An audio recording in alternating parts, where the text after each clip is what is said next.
भगवान श्री कृष्ण का अवतरण। एक बार यह संसार ऐसे राजाओं की अनावश्यक सैनिक शक्ति से बोझिल हो गया जो वास्तव में असुर थे किंतु अपने आप को राजा मान रहे थे।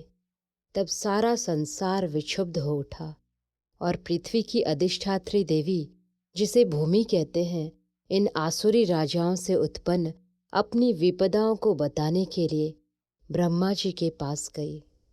भूमि ने गऊ का रूप धारण किया और वह आंखों में आंसू भरकर ब्रह्मा के समक्ष प्रकट हुई। वह शोकार्त थी और भगवान की करुणा जगाने के लिए रो रही थी। उसने पृथ्वी की विपदाग्रस्त स्थिति का वर्णन किया। इस वृतांत को सुनकर ब्रह्मा अत्यंत दुखित हुए। वे तुरंत क्षीर सागर के लिए चल पड़े, जहाँ भगवान विष्णु निवास करते हैं। ब्रह्मा जी के साथ शिव जी इत्यादि सारे देवता थे और भूमि भी उनके साथ हो ली। क्षीर सागर के तट पर आकर ब्रह्मा जी भगवान विष्णु को, जिन्होंने पहले वराह का दिव्य रूप धारण करके पृथ्वी लोक की रक्षा की थी, प्रसन्न करने का उपाय करने लगे। वैदिक मंत्रों में पुरुष सूक्त नामक एक विशेष प्रकार की प्रार्थना है।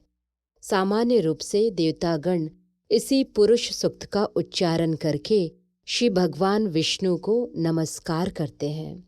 यहाँ यह ज्ञातव्य है कि जब भी किसी लोक में कोई उपद्रव होता है, उस लोक का अधिष्ठाता देव इस ब्रह्मांड के स्वामी ब्रह्मा के पास जा सकता है और ब्रह्मा जी भी परमेश्वर विष्णु के पास जा सकते हैं, किंतु वे वहीं प्रत्यक्ष दर्शन नहीं, अपितु क्षीर सागर के तट पर खड़े होकर उनका प्रत्यक्ष दर्शन कर सकते हैं। इस ब्रह्मांड के अंतर्गत श्वेत द्वीप नामक एक लोक है, जिसमें क्षीर सागर है। विविध वैदिक वाङ्मय से ज्ञात होता है कि जिस प्रकार इस लोक में लवण सागर है, उसी प्रकार अन्य लोकों में भी अनेक प्रकार के तरल सागर हैं। कहीं क्षीर सागर है तो कहीं तेल सागर और कहीं सुरा सागर तथा अन्य प्रकार के सागर हैं। पुरुष सूक्त ही वह आदर्श प्रार्थना है जिसे देवतागण शिरोदक्षाई भगवान को प्रसन्न करने के लिए पढ़ते हैं। क्षीर सागर में शयन करने के कारण वे शिरोदक्षाई विष्णु कहलाते हैं। वे ही श्री भगवान हैं जिनसे इस ब्रह्मांड के समस्त अवतार प्रकट होते हैं। जब सभी देवताओं ने श्री भगवान की स्तुति पुरुष सूक्त द्वारा कर ली तो उन्हें कोई उत्तर नहीं मिला। अतः ब्रह्मा जी स्वयं ध्यान करने में लग गए और तब भगवान विष्णु ने उन्हें एक संदेश भेजा। ब्रह्मा ने इस संदेश को देवताओं तक प्रेषित कर दिया। वैदिक ज्ञान प्राप्त करने की यही विधि है। यह वैदिक ज्ञान सर्वप्रथम श्री भगवान से ब्रह्मा को हृदय के माध्यम से प्राप्त होता है। जैसा कि श्रीमद् भागवत के प्रारंभ में कहा गया है, तेने ब्रह्म हृदय आदि कवये, वेदों का दिव्य ज्ञान हृदय के द्वारा ब्रह्मा तक प्रेषित हुआ। उसी प्रकार यहाँ भी केवल ब्रह्मा ही भगवान विष्णु द्वारा प्रेषित संदेश को समझ पाए और उन्होंने तुरंत कार्यवाही के लिए देवताओं को प्रसारित कर दिया। यह संदेश इस प्रकार था, भगवान शीघ्र ही अपने परम शक्तियों सहित पृथ्वी पर प्रकट होंगे और जब तक वे पृथ्वी लोक में असुरों के संहार तथा भक्तों के संस्थापन का उद्देश्य पूरा करने के लिए रहेंगे, तब तक देवताओं को भी उनकी सहायता के लिए वहीं रहना होगा। उन्हें तुरंत उस यदुवंश में जन्म ग्रहण करना होगा जिसमें यथा समय भगवान भी प्रकट होंगे। भगवान श्री कृष्ण स्वयं वसुदेव के पुत्र रूप में प्रकट होंगे। उनके प्रकट होने के पूर्व सारे देवताओं को अपनी अपनी पत्नियों सहित संसार भर के विभिन्न पवित्र परिवारों में भगवान को उनके कार्य में सहायता पहुंचाने के लिए प्रकट होना चाहिए। यहाँ पर तत्प्रियार्थम शब्द अत्यंत उपयुक्त है, जिसका अर्थ है कि देवताओं को चाहिए कि भगवान को प्रसन्न करने के लिए इस पृथ्वी पर प्रकट हों। दूसरे शब्दों में, कोई भी जीव जो भगवान को प्रसन्न करने के लिए ही जीवित रहता है वह देवता है। देवताओं को यह जानकारी भी दी गई है कि भगवान कृष्ण के अवतार के पूर्व पृथ्वी पर भगवान कृष्ण का पूर्ण अंश अनंत प्रकट होगा, जो अपने लाखों फनोट से ब्रह्मांडों को धारण किए हुए है। उन्हें यह भी सूचित किया गया कि विष्णु को बहिरंगा शक्ति भी, जिससे समस्त बद्धजीव आकृष्ट होते हैं, परमेश्वर के आदेश के अंतर्गत उनकी प्रयोजन सिद्धि के लिए प्रकट होगी। समस्त देवताओं तथा भूमि को भी मधुर वचनों से आदेश तथा सांत्वना देने के पश्चात समस्त प्रजापतियों के पिता ब्रह्मा जी अपने धाम सर्वोच्च लोक ब्रह्मलोक को चले गए। यदुवंश का नायक राजा शूरसेन मथुरा प्रदेश तथा साथ ही शूरसेन नामक जनपद पर, जिसका नाम उन्हीं के नाम पर रखा गया था, शासन कर रहा था। राजा शूरसेन के शासन के कारण मथुरा नगरी समस्त यदु राजाओं की राजधानी बन गई। मथुरा इसलिए भी राजधानी बनी क्योंकि यदुओं का परिवार अत्यंत पवित्र था और वे जानते थे कि मथुरा ही ऐसा स्थान है जहाँ द्वारका के ही समान श्री कृष्ण का नित्य वास रहता है। एक बार शूरसेन के पुत्र वसुदेव देवकी को ब्याह कर अपनी नवपरिणीता पत्नी के साथ रथ पर चढ़कर अपने घर जा रहे थे। देवकी के पिता देवक ने प्रचुर दहेज दिया था, क्योंकि वह अपनी पुत्री को अत्यधिक चाहता था। उसने सैकड़ों रथ दिए थे जो पूर्णतया स्वर्ण मंडित थे। उस समय उग्रसेन का पुत्र कंस अपनी बहन देवकी को प्रसन्न करने के लिए वसुदेव के रथ के घोड़ों की रास स्वेच्छा से अपने हाथ में लेकर हाँकने लगा था। वैदिक सभ्यता की प्रथा अनुसार जब कन्या का ब्याह होता है तो उसका भाई अपनी बहन तथा अपने बहनोई को उनके घर ले जाता है। नवविवाहिता कन्या को अपने पिता के परिवार का विछोह न खले, इसलिए भाई उसके साथ तब तक जाता है जब तक वह अपनी ससुराल न पहुंच जाए। देवक ने जो पूरा दहेज दिया था वह इस प्रकार था: स्वर्ण हारों से मंडित 400 हाथी, 15,000 सुसज्जित घोड़े तथा 1800 रथ। उसने अपनी पुत्री के साथ जाने के लिए 200 सुंदर बालिकाएं भी भेजने की व्यवस्था की थी। क्षत्रियों की विवाह प्रणाली, जो भारत में अब भी प्रचलित है, बताती है कि जब क्षत्रिय का विवाह हो तो दुल्हन के अतिरिक्त उसकी कुछ दर्जन तरुण सहेलियां भी राजा के घर जाए।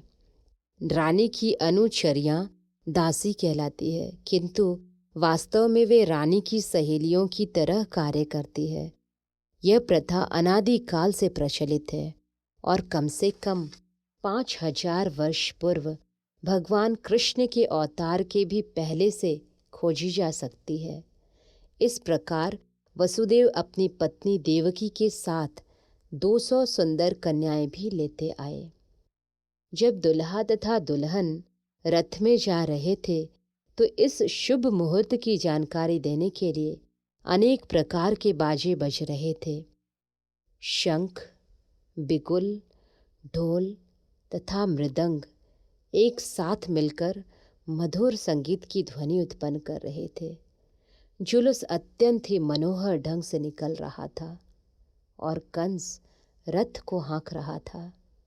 तभी आकाश से अचानक एक आश्चर्यजनक ध्वनि गूंजी, जिसने विशेष रूप से कंस को उद्बोधित किया।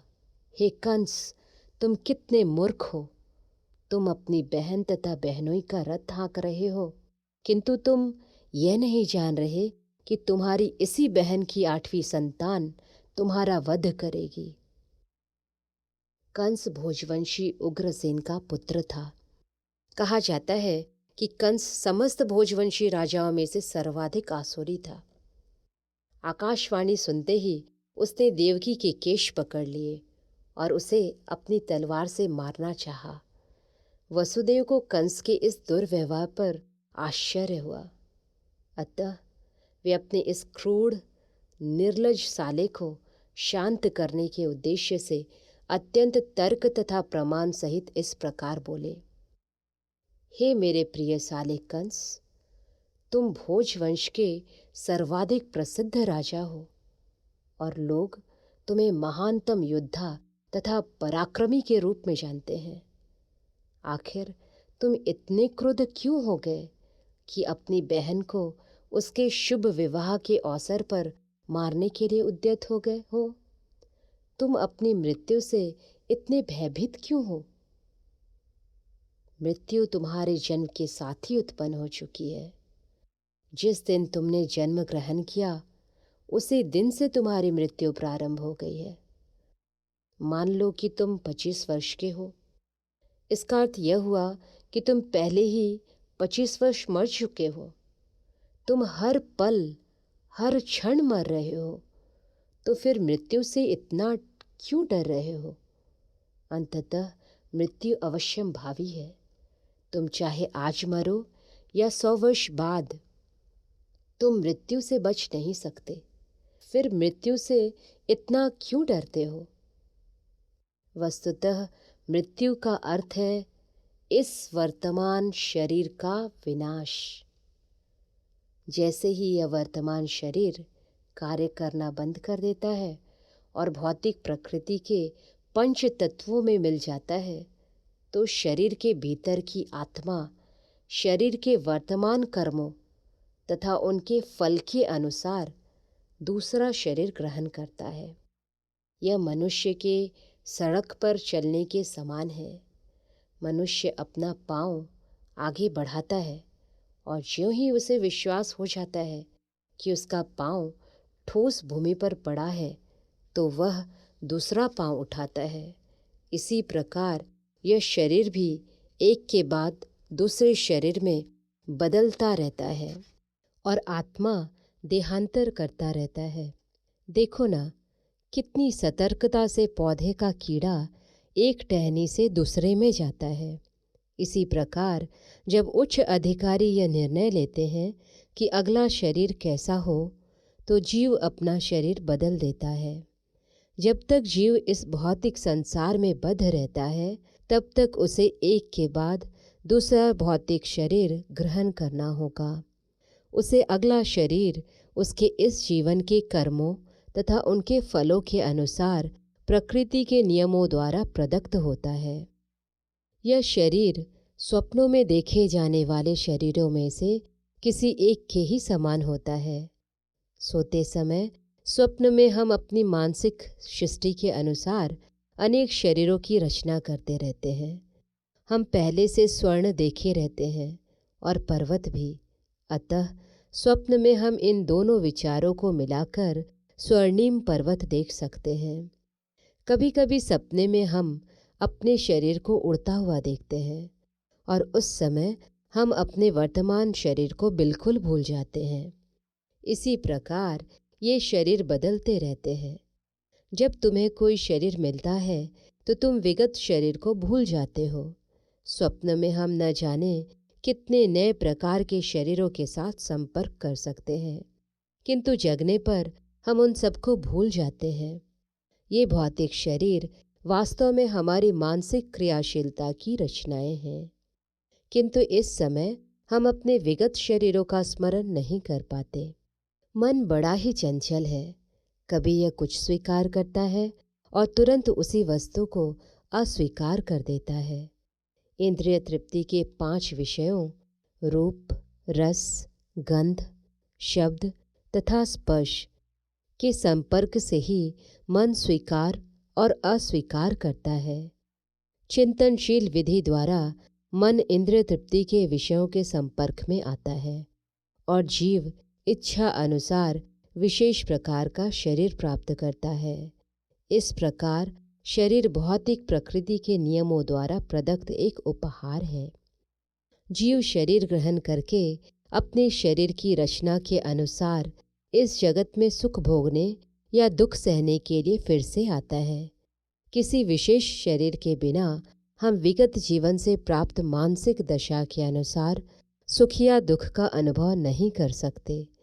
हमें विशेष प्रकार का जो शरीर मिलता है वह मृत्यु के समय हमारी मानसिक दशा के अनुसार ही मिलता है।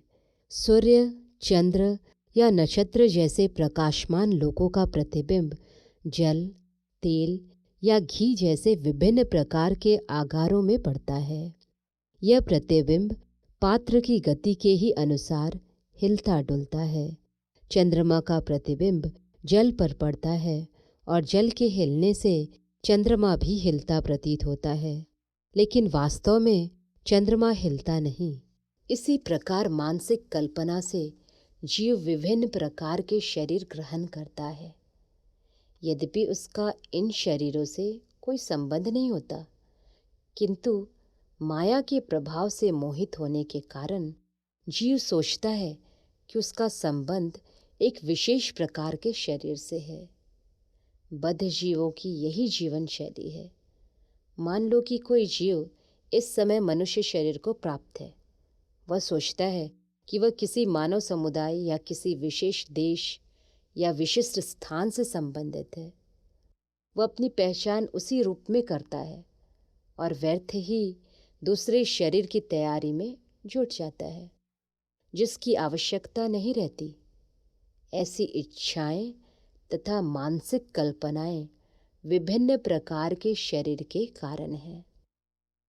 भौतिक प्रकृति का आच्छादक प्रभाव इतना प्रबल होता है कि जीव को जैसा भी शरीर मिलता है वह उसी में प्रसन्न रहता है और अत्यंत प्रसन्नतापूर्वक उस शरीर से अपनी पहचान करने लगता है।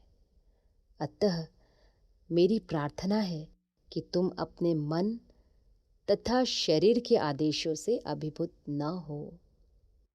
इस तरह वसुदेव ने कंस से प्रार्थना की कि वह अपनी नवविवाहिता बहन से द्वेष न करे। किसी को दूसरे से द्वेष नहीं करना चाहिए, क्योंकि द्वेष ही इस लोक में तथा परलोक में जब वह यमराज के समक्ष होगा भय का कारण बनता है। वसुदेव ने देवकी की ओर से कंस से अनुनय विनय की कि वह उसकी छोटी बहन है। उन्होंने विवाह की शुभ घड़ी का स्मरण कराकर भी अनुरोध किया। छोटी बहन या भाई की रक्षा अपनी संतान की ही तरह की जानी चाहिए। वसुदेव ने तर्क किया, कुल मिलाकर स्थिति अत्यंत गंभीर है। यदि तुम उसे मारते हो तो इससे तुम्हारे यश की हानि होगी। इस प्रकार वसुदेव ने सदुपदेश द्वारा तथा दार्शनिक तर्क वितर्क द्वारा कंस को शांत करने का प्रयास किया, किंतु वह शांत नहीं हुआ, क्योंकि उसकी संगति असुरों से थी। अपनी आसुरी संगति के कारण राजसी कुल में जन्म लेकर भी वह असुर बना रहा। असुर कभी किसी सदुपदेश की परवाह नहीं करता। वह प्रतिबद्ध चोर की तरह होता है। भले ही कोई कितना ही नैतिक उपदेश क्यों न दे, उस पर कोई प्रभाव नहीं पड़ता। इस प्रकार जो लोग स्वभाव से आसुरी या नास्तिक होते हैं, वे मुश्किल से ही किसी सदुपदेश को ग्रहण करते हैं, चाहे उपदेश कितना ही प्रामाणिक क्यों न हो। देवता में तथा असुर में यही अंतर है। जो लोग सदुपदेश ग्रहण करके उसके अनुसार जीवन बिताने का प्रयास करते हैं, वे देवता कहलाते हैं, और जो ऐसे सदुपदेश को ग्रहण करने में अक्षम होते हैं, वे असुर कहलाते हैं। जब वसुदेव कंस को शांत करने में असफल रहे तो वे असमंजस में पड़ गए कि वे अपनी पत्नी देवकी की किस तरह रक्षा करें। संकट आसन्न होने पर बुद्धिमान व्यक्ति को चाहिए कि यथासंभव इस संकटमय स्थिति से बचने का प्रयास करे, किंतु यदि सारी बुद्धि लगाने पर भी वह विकट स्थिति को टालने में असफल रहे तो यह उसका दोष नहीं है। मनुष्य को चाहिए कि जहाँ तक हो सके अपना कर्तव्य निभाए, किंतु यदि उसका प्रयास विफल रहे तो इसमें उसका दोष नहीं है। वसुदेव अपनी पत्नी के विषय में इस तरह सोचने लगे, इस समय तो मैं देवकी के प्राणों की रक्षा करूंगा, तत्पश्चात यदि हमारी संतानें हुई तो उन्हें बचाने का उपाय सोचूंगा। उन्होंने आगे सोचा, यदि भविष्य में मेरे कोई संतान होती है तो कंस को मार सके। जैसा कि कंस सोचता है तो देवकी तथा वह संतान दोनों ही बच जाएंगे, क्योंकि विधि का विधान अचिंत्य है। किंतु इस समय तो किसी तरह मुझे देवकी के प्राणों की रक्षा करनी ही है। इसका कोई भरोसा नहीं कि जीव किस तरह किसी विशेष प्रकार के शरीर से संपर्क करे। ठीक वैसे ही जैसे कि दहकती अग्नि का कोई भरोसा नहीं कि जंगल में वह किस प्रकार एक विशेष प्रकार के काष्ठ से संपर्क में आती है। जब जंगल में अग्नि लगती है तो यह देखा जाता है कि दहकती अग्नि वायु के प्रभाव से एक वृक्ष को फलांग कर दूसरे को चपेट में ले लेती है। इसी तरह जीव अपने कर्तव्य का पालन करने में चाहे कितना ही सतर्क क्यों न रहे, तो भी उसके लिए यह जान पाना अत्यंत कठिन होता है कि अगले जीवन में उसे कैसा शरीर प्राप्त होने वाला है। महाराज भरत आत्म साक्षात्कार संबंधी अपना कर्तव्य अत्यंत श्रद्धापूर्वक निभा रहे थे, किंतु संयोगवश उन्हें एक मृग के प्रति क्षणिक अनुराग उत्पन्न हो गया, जिससे उन्हें अगले जन्म में मृग का शरीर धारण करना पड़ा। अपनी पत्नी की रक्षा का उपाय सोचकर वसुदेव अत्यंत पापी कंस से ससम्मान बोले। कभी कभी ऐसा होता है कि वसुदेव जैसे पुरुष को कंस जैसे परम पापी व्यक्ति की चाटुकारिता करनी पड़ती है। कूटनीतिक व्यापार ऐसे ही चलता है। यद्यपि वसुदेव अत्यधिक ही खिन्न थे, किंतु ऊपर से वे मुस्कुराने लगे। कंस अति निर्दय था, इसलिए उन्होंने इस निर्लज को इस प्रकार संबोधित किया, हे मेरे प्रिय कंस, तुम यह मान लो कि तुम्हें अपनी बहन से कोई खतरा नहीं है। तुम्हें खतरे की आशंका इसलिए है क्योंकि तुमने आकाशवाणी सुनी है, किंतु यह खतरा तो तुम्हारी बहन के पुत्रों से आना है, जो इस समय यहाँ उपस्थित नहीं है, और कौन जानता है कि भविष्य में पुत्र हो या नहीं। इस विचार से तुम अभी सुरक्षित रहो। न ही तुम्हें अपनी बहन से डरने का कोई कारण है।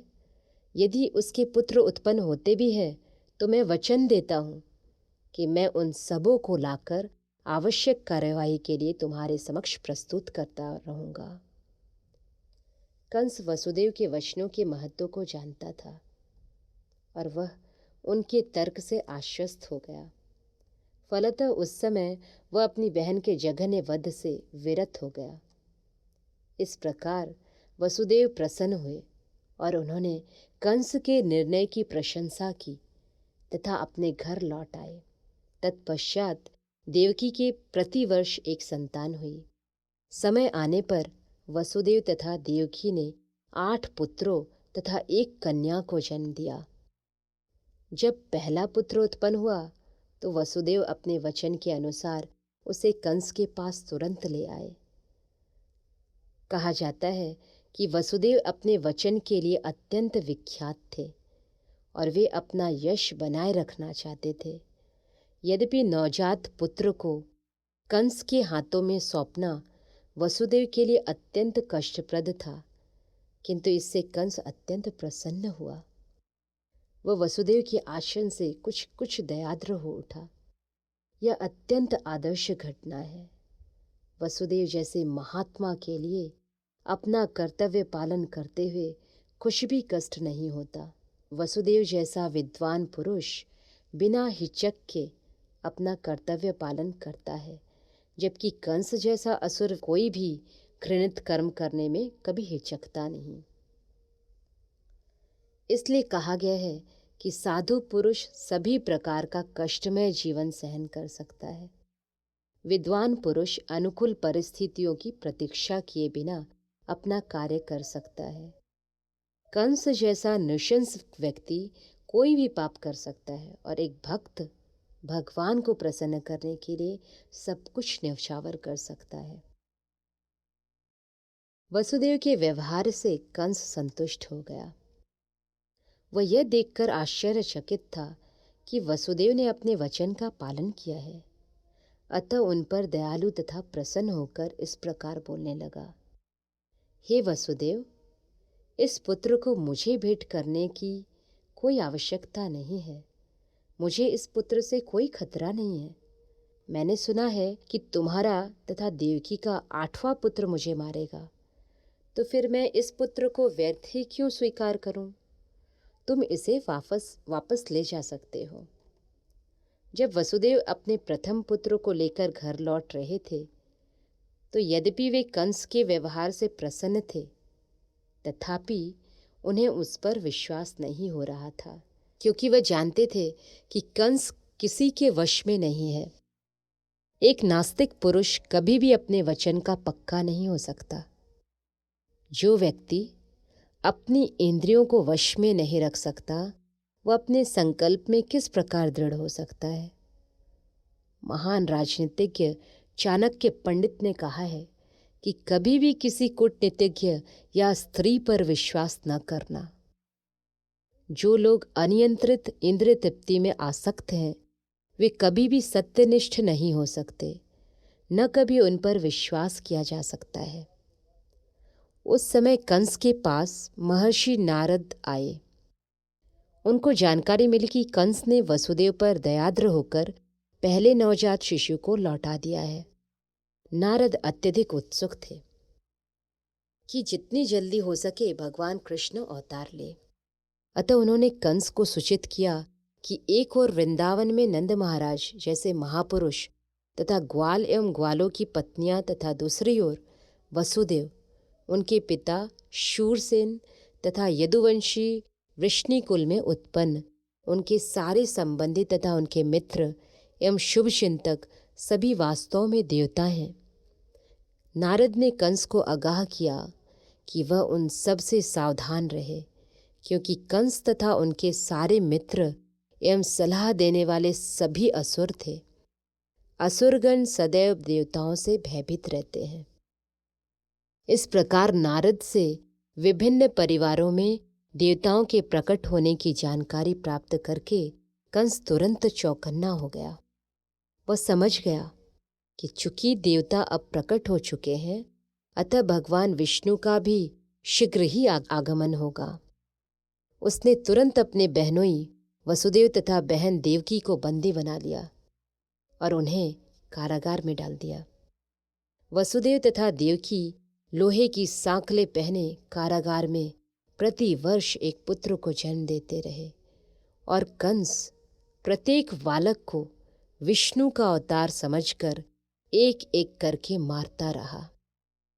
वह 8वें पुत्र से विशेष रूप से भयभीत था, किंतु नारद के आने के पश्चात वह इस निष्कर्ष पर पहुंचा कि कोई भी बालक कृष्ण हो सकता है। अतः वसुदेव तथा देवकी से उत्पन्न सभी संतानों को मारना ही श्रेयस्कर होगा। कंस के इस व्यवहार को समझ पाना बहुत ही कठिन नहीं है। संसार के इतिहास में ऐसे अनेक उदाहरण प्राप्त है जब राज परिवार के लोगों ने अपनी अभिलाषा की पूर्ति के लिए अपने पिता, भाई या सारे परिवार तथा मित्रों का वध किया है। इसमें कुछ भी आश्चर्यजनक न था, क्योंकि आसुरी वृत्ति वाले राज परिवार के लोभी लोग अपनी निंद्य अभिलाषाओं के लिए किसी का भी वध कर सकते हैं। नारद की कृपा से कंस अपने पूर्व जन्म से अवगत हुआ। उसे पता चला कि वह पूर्व जन्म में कालनेमी नामक असुर था, जिसका वध विष्णु द्वारा हुआ था। उसने भोज परिवार में जन्म लेकर यह निश्चय किया था कि वह यदुवंश का घोर शत्रु बनेगा। चूंकि कृष्ण उसी परिवार में जन्म लेने जा रहे थे, अतः कंस अत्यधिक भयभीत था कि वह पूर्व जन्म की ही भांति कृष्ण के हाथों मारा जाएगा। सर्वप्रथम उसने अपने पिता उग्रसेन को बंदी बना लिया, क्योंकि वह यदु, भोज तथा अंधक वंशों का प्रमुख राजा था। उसने वसुदेव के पिता शूरसेन के राज्य पर भी अधिकार जमा लिया और अपने आप को इन समस्त देशों का राजा घोषित कर दिया।